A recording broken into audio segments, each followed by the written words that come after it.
નારદ એક મોટા દરજ્જાના ઋષિ હતા. તેઓ દિવસ રાત ફક્ત હરિનું ગુણગાન કર્યા કરતા હતા. એક સમયે નારદના મનમાં મોટો અહંકાર થયો કે મારા જેવો હરિભક્ત બીજો કોઈ નથી. ભગવાન તો અંતર્યામી છે, તેમનાથી કંઈ પણ છુપાયેલું રહી શકે નહીં. એટલે નારદના આ અહંકારની વાત પણ તેમણે જાણી લીધી. તેમણે નારદને બોલાવીને કહ્યું, હે નારદ, પૃથ્વી પર મારો એક મોટો ભક્ત પુરુષ છે. તેનાથી મોટો મારો બીજો કોઈ ભક્ત નથી. તારે એકવાર તેને જોઈ આવવો જોઈએ.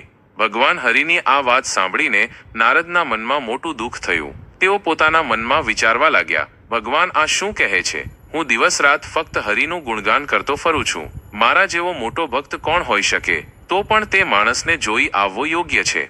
નારદે ભગવાનની વાતનો કંઈ પણ જવાબ ના આપ્યો. તે માણસને જોવા માટે તરત જ રવાના થયા. ઘણા ગામો શહેરો વટાવ્યા પછી આખરે નારદ તે ભક્તના ઘર સામે પહોંચ્યા. નારદે ત્યાં આવીને જોયું કે ભગવાને જેને જોવા માટે તેમને મોકલ્યા હતા તે એક ખેડૂત છે.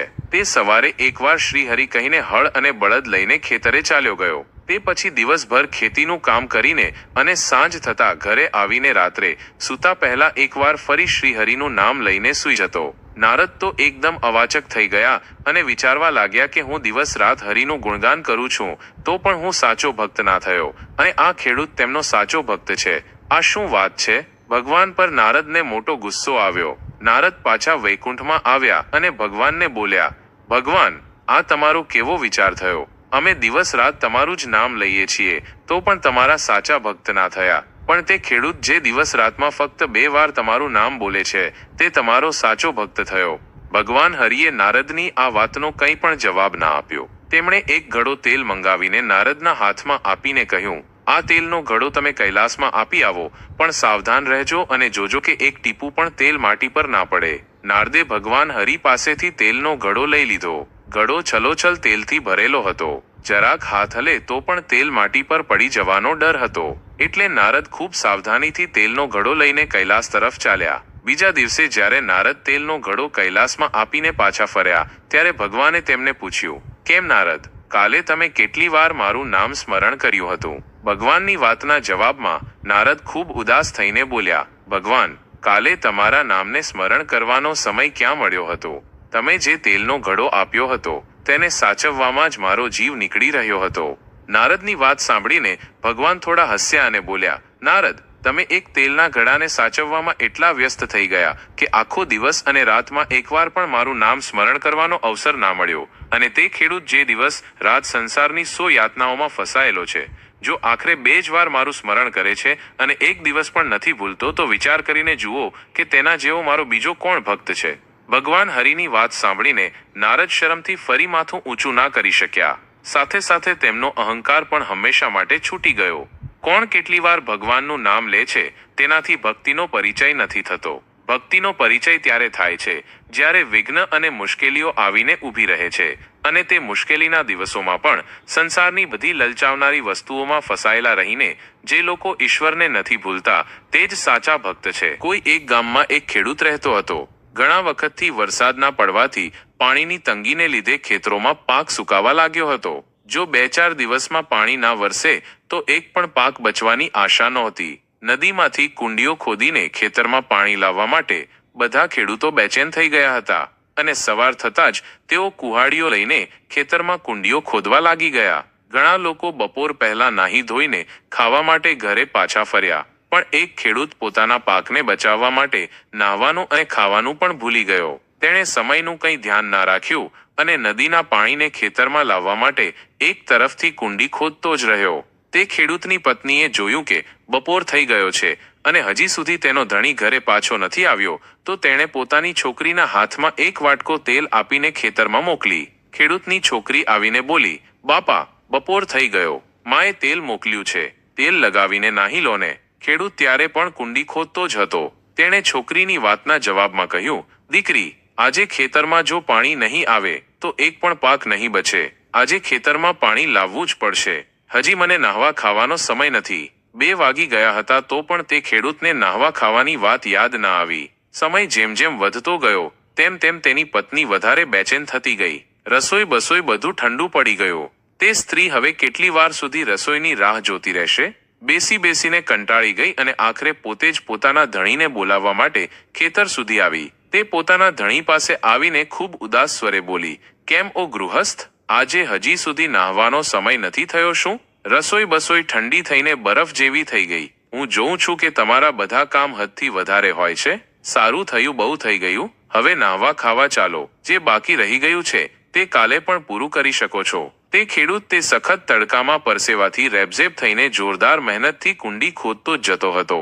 અચાનક આ વાત તેના કાને પડતા જ ગુસ્સાથી તેનું શરીર સળગી ઉઠ્યું. તેણે કુહાડી ફેંકી દીધી અને ઊભો થઈ ગયો અને પોતાની પત્ની તરફ ગુસ્સાભરી આંખોથી જોઈને બોલ્યો, મૂરખ, અજ્ઞાની, ઓરતની જાત, દેખાતું નથી કે બધો પાક મરી રહ્યો છે? પાક મરી જશે તો તમારે બધાને પણ ભૂખે મરવું પડશે.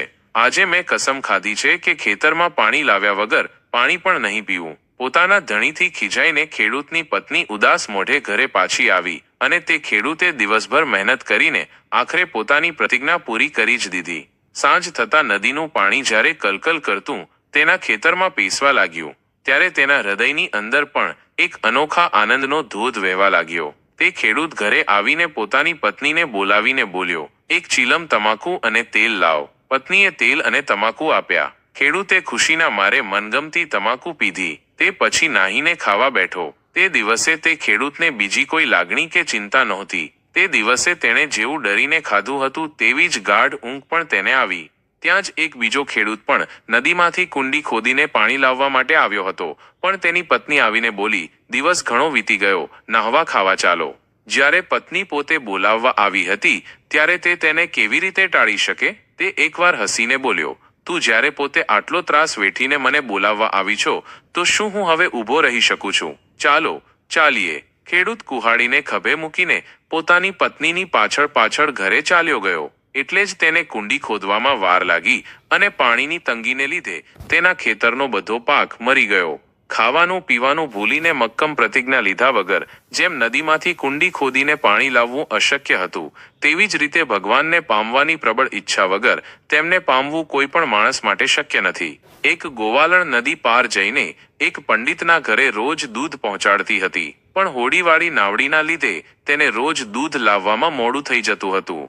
રોજ દૂધ દેવામાં મોડું થવાને કારણે એક દિવસ પંડિત ખૂબ ગુસ્સે થઈને ગોવાલણને બોલ્યા, તને દરરોજ દૂધ લાવવામાં આટલું મોડું કેમ થાય છે?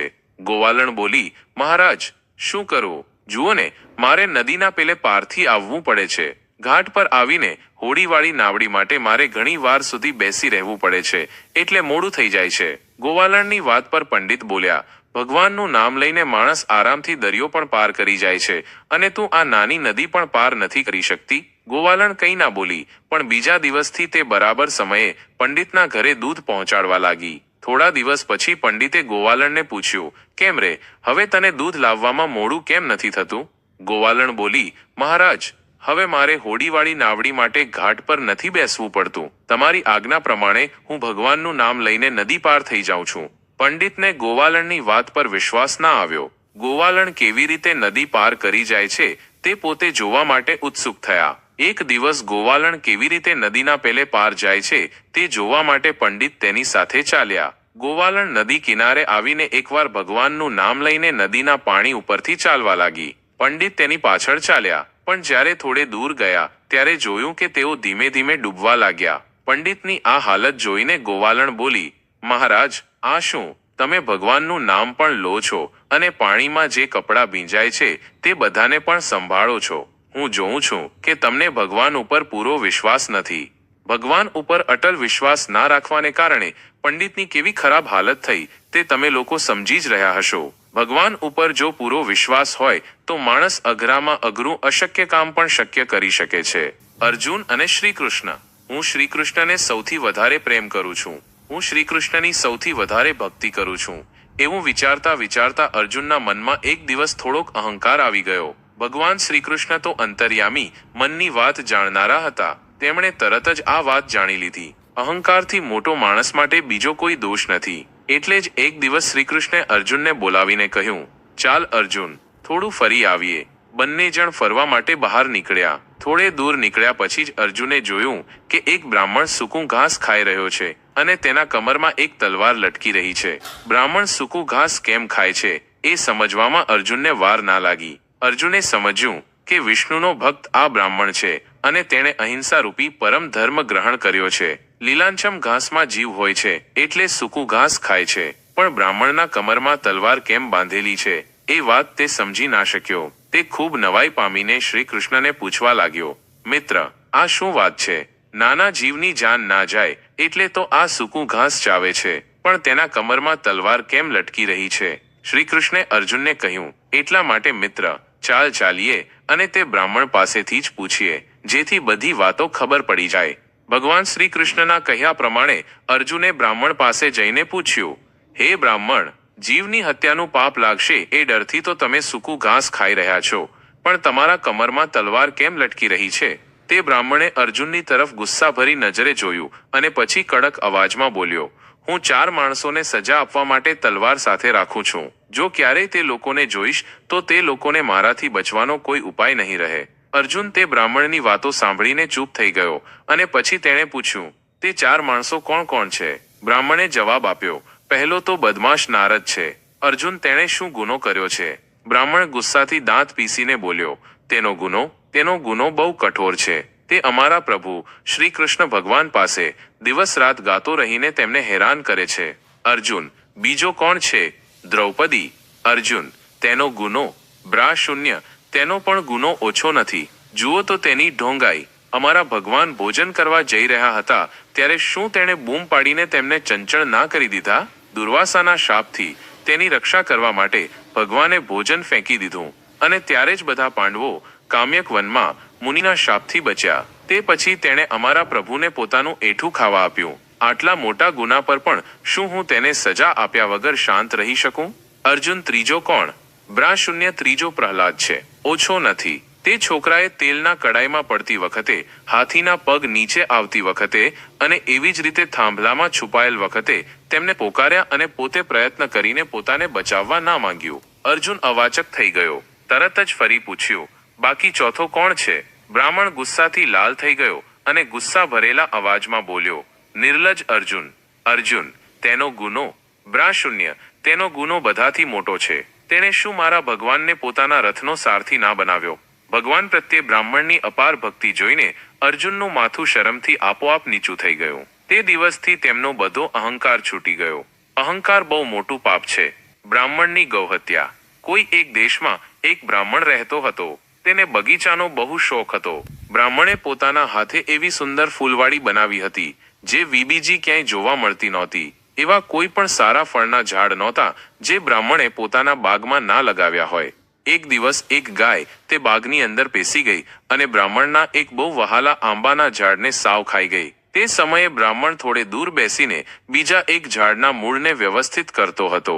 ગાયે તેના વહાલા આંબાના ઝાડને ખાઈ લીધું. બ્રાહ્મણ હવે પોતાનો ગુસ્સો રોકી ના શક્યો. સામે જ એક કોદાળી પડી હતી. તે તેને જ ઉઠાવીને ગાય તરફ દોડ્યો અને એટલા જોરથી તેને માર્યો કે ગાયનો એક પગ તૂટી ગયો અને તે લંગડાવા લાગી અને થોડી વાર પછી તરફડિયા મારીને મરી ગઈ. બ્રાહ્મણે ગૌહત્યા કરી છે એ ખબર તરત જ આખા ગામમાં ફેલાઈ ગઈ. એક તો ગાયને મારવી મોટું પાપ છે, તેના પર પણ બ્રાહ્મણ થઈને તેણે ગાય મારી. આ પાપનું પ્રાયશ્ચિત પણ નથી.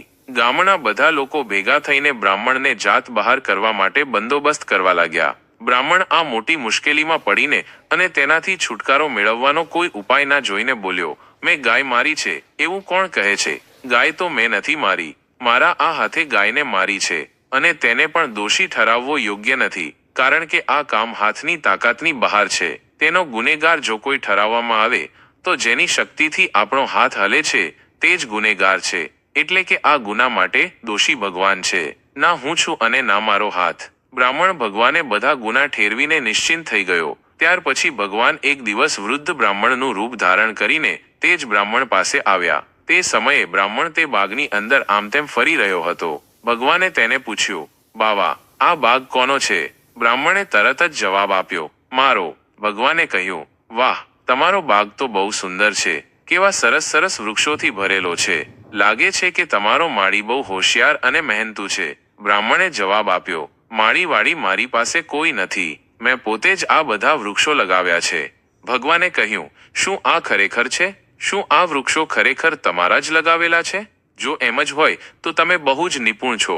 આ રસ્તો તો બહુ જ સરસ બન્યો છે. આ રસ્તો પણ શું તમે બનાવ્યો છે? ભગવાનની વાતો સાંભળીને બ્રાહ્મણ ફૂલીને ફાટી ગયો. તેણે ગંભીર સ્વરે કહ્યું, આ બાગમાં જે કંઈ જુઓ છો એ બધું મારી જ મહેનત છે. આ રસ્તો પણ મેં પોતે જ તૈયાર કર્યો છે. બ્રાહ્મણની વાતો સાંભળીને ભગવાન મનમાં હસી રહ્યા હતા. તેની વાત પૂરી થવા પર તેમણે કહ્યું, મહાશય, બધું જ્યારે તમે કર્યું છે તો ગાય મારવા માટે ભગવાન દોષી કેવી રીતે હોઈ શકે? બ્રાહ્મણના મોઢામાંથી બીજો કોઈ શબ્દ ના નીકળ્યો.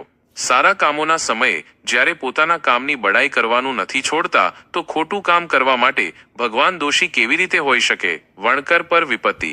કોઈ એક ગામમાં એક વણકર રહેતો હતો. તે મોટો ભક્ત હતો. ભગવાનને છોડીને તે બીજું કંઈ સમજતો નહોતો. ગામના બધા લોકો તે વણકરને બહુ માનતા અને તેનામાં અટલ વિશ્વાસ રાખતા હતા. તે વણકર જ્યારે બજારમાં કાપડ વેચવા જતો હતો ત્યારે કોઈ ખરીદનાર પૂછે તો એવું બોલતો હતો, ભગવાનની ઈચ્છાથી આ કપડામાં 1 રૂપિયાનું સૂતર લાગ્યું છે. ભગવાનની ઈચ્છાથી કાપડ તૈયાર કરવામાં મજૂરી 4 આના લાગી છે અને ભગવાનની ઈચ્છાથી નફો ફક્ત 2 આના. એટલે ભગવાનની ઈચ્છાથી આ કાપડનો ભાવ 1 રૂપિયો 6 આના છે. લોકોને તે વણકર પર એટલો અટલ વિશ્વાસ હતો કે તેની સાથે ભાવતાલ ના કરતા મોઢે માંગ્યા દામ આપીને કાપડ લઈને ચાલ્યા જતા હતા. રાત્રે ખાવા પીવા પછી દરરોજ વણકર ઘણી રાત સુધી ઘરના દરવાજા પર બેસીને ભગવાનનું નામ જપતો હતો અને પછી સૂવા જતો હતો. એક દિવસ રાતના સમયે જ્યારે તે ખાઈ પીને ઘરના બારણે બેસીને ભગવાનનું નામ જપતો હતો ત્યારે એક ડાકુ તે જ રસ્તેથી જતો હતો. તે ડાકુ પોતાની લૂંટથી મેળવેલી વસ્તુઓ લઈ જવા માટે એક મૂર્ખ મજૂરની શોધમાં હતો. તેણે તે વણકરને દરવાજા પર બેઠેલો જોઈને તેની પાસે જઈને જોર જબરદસ્તીથી પકડી લીધો અને લૂંટના માલની પોટલી તેના માથા પર મૂકી. તે જ સમયે ચોકીદાર આવી પહોંચ્યો. ડાકુને જ્યાંથી મોકો મળ્યો ત્યાંથી ભાગી ગયો, પણ વણકર ભાગી ના શક્યો. તે માલ સાથે પકડાઈ ગયો. તે રાત્રે તેને હાજતમાં રહેવું પડ્યું. બીજા દિવસે ચોકીદારે તેને હાકીમ પાસે હાજર કર્યો. આ ઘટનાની વાત સવાર થતા થતા આખી વસ્તીમાં ફેલાઈ ગઈ. ગામના લોકો તે વણકરને જોવા માટે ટોળે ટોળા આવવા લાગ્યા. આ બધા એક સ્વરમાં હાકીમ પાસે જઈને બોલ્યા, આ માણસથી આ ચોરી અશક્ય છે. હાકીમે તે વણકરને બધી વાત કહેવા કહ્યું. વણકર બોલ્યો, હજૂર, ભગવાનની ઈચ્છાથી ગઈ રાત્રે હું મારા ઘરના બારણે બેસીને ભગવાનનું નામ લઈ રહ્યો હતો. તે જ સમયે ભગવાનની ઈચ્છાથી તે જ રસ્તેથી એક ડાકુ જઈ રહ્યો હતો. ભગવાનની ઈચ્છાથી તે મને જોર જબરદસ્તીથી ખેંચીને પોતાની સાથે લઈ ગયો. ભગવાનની ઈચ્છાથી તેણે એક ઘરમાં લૂંટ કરી. ભગવાનની ઈચ્છાથી તેણે લૂંટના માલને બાંધીને મારા માથા પર ચઢાવ્યો. તે પછી ભગવાનની ઈચ્છાથી ચોકીદાર આવી પહોંચ્યો. ભગવાનની ઈચ્છાથી ડાકુ ભાગી ગયો અને હું પકડાઈ ગયો. હાકીમે વણકરની વાત સમજી લીધી. તે માણસ બહુ સીધો અને વિશ્વાસપાત્ર છે એમ સમજીને તેમણે વણકરને છોડી દીધો. તે વણકર છુટકારો પામીને પોતાના ભાઈબંધોને કહેવા લાગ્યો, ભગવાનની ઈચ્છાથી મેં છુટકારો મેળવ્યો છે. ભગવાન પર બધો ભાર સોંપીને જે ફક્ત પોતાનું કર્તવ્ય કરે છે તે જ સાચો સાધુ છે. સાપ અને સંન્યાસી. કોઈ એક ગામની નજીક એક મઠ દેવાલયમાં એક મોટો સાપ રહેતો હતો. સાપ જેટલો મોટો હતો તેટલો જ ભયંકર પણ હતો. તેના ડરથી ગામના લોકો તેની આસપાસ જવાની હિંમત નહોતા કરતા. જો કોઈ માણસ અજાણતાથી તે મઠની પાસે પહોંચી જતો તો તે બચતો નહોતો. સાપ તેના પર બહુ જોરથી તૂટી પડતો અને કરડી ખાતો. મઠની નજીક તેના રખેવાળના છોકરા ગાયો ચરાવતા હતા. તેઓ જો કોઈને તે મઠ તરફ જતા જોતા તો તરત જ તેને સાપની વાત કહીને તે તરફ જતા રોકતા. એક દિવસ એક રખેવાળના છોકરાએ ઘરે પાછા ફરતી વખતે જોયું કે એક સંન્યાસી તે મઠ તરફ જઈ રહ્યો છે. એક માણસ તેની પાસે દોડી ગયો અને તેને જઈને કહ્યું, મહારાજ, તે તરફ ના જશો, ના જશો. આ મઠમાં એક બહુ મોટો સાપ છે. તે બહુ ભયંકર છે. માણસનો અવાજ સાંભળતા જ દોડીને કરડી ખાય છે. રખેવાળના છોકરાની વાત સાંભળીને તે સંન્યાસી થોડો સ્તબ્ધ થયો અને ગંભીર સ્વરે બોલ્યો, બાળક, હું સંન્યાસી છું. સાપ બાપથી નથી ડરતો. તેમાં એટલી તાકાત નથી કે સંન્યાસીને કરડી ખાય. સંન્યાસીએ બીજી કોઈ વાત ના કરી, ફક્ત હસીને મઠ તરફ ચાલ્યો.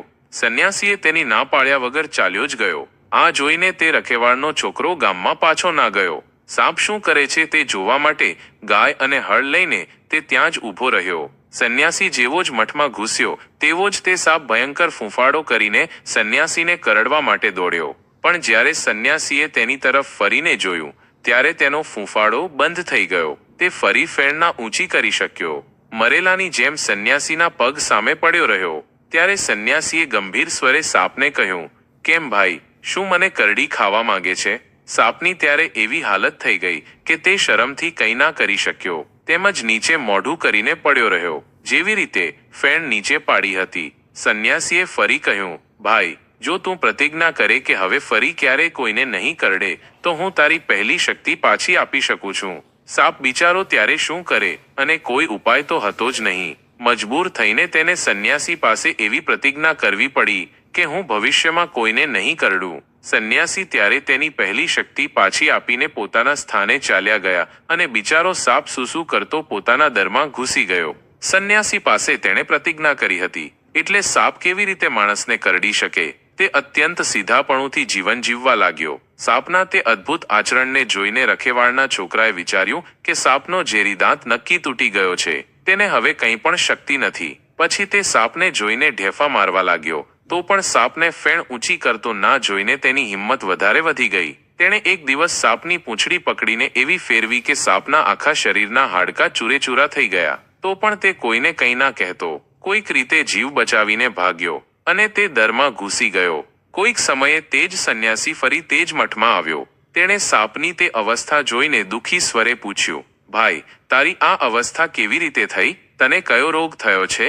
સાપે માથું નમાવીને કહ્યું, હે પ્રભુ, મને કોઈ રોગ નથી. તમારી આજ્ઞા પ્રમાણે હું કોઈ માણસને નથી કરડતો, એટલે જ માણસોએ મારી આ હાલત કરી છે. તે દિવસે એક માણસે મારી પૂંછડી પકડીને એવી ફેરવી કે મારા આખા શરીરના હાડકાં ચૂરેચૂરા થઈ ગયા. સાપની આ વાત સાંભળીને સંન્યાસીનું દિલ બહુ દુખ્યું અને તેમણે ગંભીર સ્વરે કહ્યું, મેં તો તને કોઈને કરડવાની ના પાડી હતી, પણ ફૂંફાડો મારવાની તો ના નહોતી પાડી. તે ફૂંફાડો કેમ ના છોડ્યો? એમ કરવાથી તારી આ ખરાબ હાલત ના થાત. લોકો સાથે ખરાબ વર્તન ના કરો, પણ જેથી માણસો તારી બુરાઈ ના કરી શકે તેના માટે સાવધાન જરૂર રહેવું જોઈએ. સંન્યાસી આ કહીને ચાલ્યા ગયા. બીજા દિવસે તે રખેવાળનો છોકરો તે મઠમાં જેવો જ આવ્યો તેવો જ સાપ ભયંકર ફૂંફાડો મારવા લાગ્યો. તે છોકરાએ વિચાર્યું કે સાપના ઝેરી દાંત ફરી જન્મ્યા છે. એમ સમજીને જ્યાં ફાવ્યું ત્યાં ભાગી ગયો. આ રીતે તે સાપ બહુ નિશ્ચિંતપણે રહેવા લાગ્યો. પંડિતનો છોકરો. એક ગામમાં એક ઠાકોરજીનું મંદિર હતું. આ મંદિરમાં જે ચોક્કસ અહીં ગુજરાતી લોક ભાષામાં અનુવાદ છે. માળવા ચોક્કસ અહીં ગુજરાતી લોક ભાષામાં અનુવાદ છે. પંડિતનો છોકરો. એક ગામમાં એક ઠાકોરજીનું મંદિર હતું. આ મંદિરમાં જે પંડિત હતા, એટલે કે જે દરરોજ ઠાકોરજીની પૂજા કરતા હતા, તેમને એક દિવસ બીજા ગામમાં જવાની સખત જરૂર પડી. એક દિવસ તેમણે રાતે પાછા નહીં આવી શકે એમ જોઈને પોતાના છોકરાને બોલાવીને કહ્યું, આજ રાતે તું જ પૂજા કરી લેજે, કદાચ ત્યાં સુધી હું પાછો નહીં આવી શકું. પંડિત છોકરા ઉપર પૂજાનો ભાર સોંપીને ચાલ્યા ગયા. પંડિતનો છોકરો સાંજ થતાં ઠાકોરજીને ભોગ ધરાવવા માટે મંદિરમાં ગયો. પંડિતનો છોકરો ક્યારેય ઠાકોરજીની પૂજા કરતો નહોતો. પૂજા કેવી રીતે કરાય છે એ પણ જાણતો નહોતો. મંદિરની અંદર જઈને ઠાકોરજીનો નૈવેદ્ય જોઈને તેણે વિચાર્યું કે ઠાકોરજી પોતાની મૂર્તિમાંથી બહાર આવીને નક્કી દરરોજ આ બધી વસ્તુઓ ખાતા હશે. એટલે તે ઘણીવાર સુધી આંખ માંડીને ઠાકોરજી પાસે બેઠો રહ્યો. તો પણ ઠાકોરજીને બહાર આવતા ના જોઈને બંને હાથ જોડીને બોલ્યો, હે ઠાકોરજી, જલ્દીથી આવીને ભોગ લગાવી લો. ઘણી રાત થઈ રહી છે, ઊભા રહો, હું હજી કેટલી વાર સુધી બેસીશ? પણ ઠાકોરજીએ કંઈ પણ જવાબ ના આપ્યો. ઠાકોરજીને આવતા ના જોઈને પંડિતના છોકરાને થોડો ડર લાગ્યો. તે રડવા લાગ્યો અને રડતા રડતા બોલ્યો, ઠાકોરજી, ઠાકોરજી, મારા પિતાજી મને તમારી પૂજા કરવાનું કહી ગયા છે. મને મંત્ર તંત્ર કંઈ નથી આવડતું, એટલે શું તમે નથી આવી રહ્યા? પંડિતનો છોકરો બીજું કંઈ ના બોલી શક્યો, ફક્ત ધ્રુસકે રડવા લાગ્યો. થોડી વારમાં તેમણે ઠાકોરજીને ખાતા જોયા. ઠાકોરજીના ખાધા પછી પંડિતનો છોકરો જ્યારે મંદિરની બહાર નીકળ્યો ત્યારે બધા પૂછવા લાગ્યા, નૈવેદ્ય ક્યાં મૂકી આવ્યો? પંડિતનો છોકરો બોલ્યો, નૈવેદ્ય એ તો બધું ઠાકોરજી ખાઈ ગયા. ઠાકોરજી ખાઈ ગયા. આ વાત પંડિતના છોકરા પાસેથી સાંભળીને બધા નવાઈ પામ્યા. તે પછી મંદિરની અંદર જઈને નૈવેદ્યના વાસણો ખાલી જોઈને બધાના આશ્ચર્યનો પાર ના રહ્યો. સીધા સરળ વિશ્વાસમાં એવી શક્તિ છે કે તેનાથી પથ્થરના ઠાકોરજી પણ સજીવ થઈને ભોજન કરવા લાગે. માળવાના માછીની ચોરી. એક દેશમાં એક માછી રહેતો હતો. તે રાત્રે બીજાના તળાવોમાંથી માછલીઓ ચોરી લાવતો હતો. એક દિવસ તે માછી અંધારી રાતમાં માછલીઓ ચોરવા માટે એક માણસના બાગમાં ઘૂસ્યો. બાગની વચ્ચે તળાવ હતો. માછીએ ચૂપચાપ તળાવની નજીક જઈને તેમાં જાળ ફેંકી દીધી. તળાવનો માલિક જાગતો પહેરો ભરી રહ્યો હતો. પાણીમાં છબછબનો અવાજ સાંભળીને તળાવના માલિકે ચોરને પકડવા માટે તરત જ 2 માણસોને મોકલ્યા. ફાનસ લઈને 2 માણસો તળાવ તરફ આવી રહ્યા છે. એ જોઈને તે માછીએ જલ્દીથી જાળ ફેંકી દીધી અને સાધુનો વેશ ધારણ કરીને આખા શરીરે રાખ ચોળીને એક ઝાડ નીચે જઈને બેસી ગયો. જે લોકો ચોરને પકડવા આવ્યા હતા તેઓ કોઈને ના જોઈ શક્યા. ફક્ત એક સાધુને ઝાડ નીચે બેઠેલા જોયા. તળાવના માલિક પાસે આવીને તે લોકોએ જેવું જોયું હતું તેવું જ કહેવા લાગ્યા. તળાવના માલિકે જ્યારે સાંભળ્યું કે તેના બાગમાં સાધુ આવ્યા છે તો તરત જ ઉઠ્યો અને ત્યાં જઈને સાધુને પ્રણામ કર્યા અને ખાવાની ઘણી બધી સામગ્રીઓ પણ મોકલી. તે માછી ભાગવા માંગતો હતો તો પણ ભાગવાની સગવડ ના જોઈને ભાગી ના શક્યો. એટલામાં સવાર થયો. ટોળે ટોળા લોકો સાધુના દર્શન કરવા માટે આવવા લાગ્યા અને જેનાથી જે બન્યું તેણે તે રીતે તે સાધુની સેવા ચાકરી કરી. માછીએ મનમાં વિચાર્યું કે હું સાધુ નથી, ફક્ત સાધુનો વેશ ધારણ કરીને બેઠો છું તો પણ લોકો મને આટલું સન્માન કરી રહ્યા છે. જો હું અસલી સાધુ હોત તો ના જાણે લોકો કેટલું આદર અને ભક્તિ કરતા. આવું થવા પર શું હું ભગવાનને પામી શકું છું? આ વાત જેવી જ તેના મનમાં બેઠી તેવી જ તે માછીના મનનો મેલ પાપ દૂર થઈ ગયો. તેણે તે જ દિવસે સમજ્યું કે સંસાર મિથ્યા છે, ફક્ત ઈશ્વર જ સત્ય છે. ત્યારે બધો કામ ધંધો છોડીને સાધુ થઈ ગયો અને સંન્યાસી થઈને ઘરની બહાર નીકળી ગયો. સાધુનો વેશ ધારણ કરવામાં પણ એટલો ચમત્કાર છે કે તેનાથી તેના મનનો મેલ પાપ દૂર થઈ જાય છે.